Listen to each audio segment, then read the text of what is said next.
ও বন্ধুরা, আমি আজকে নগাঁওয়ের এক রিসোর্টে আসলাম। আর এখানে এক আমার মিটআপ ছিল, বুঝছো? আর আমি যেখানে থাকি আমাদের এখানের বিধায়ক মহোদয় আসছে, আর ওনার সাথে দেখা হলো আমার। আর আমাদের কিছু কথাবার্তাও হলো। আর আমাকেও শুভেচ্ছা দিল বিধায়ক স্যারে। আর খুব ভালো লাগলো, জানো। আর যেহেতু আমাদের এখানে ইলেকশন হবে কিছুদিন পরেই, আর তাই খুব ভালো লাগে। আমি ময়দান যখন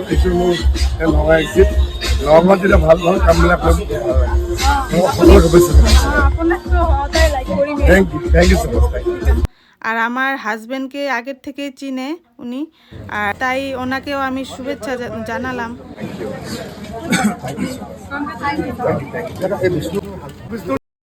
তোমার তুমি করে আমার বন্ধুদের সাথেও অনেক দেখা হয়ে গেল, খুব মজা করলাম।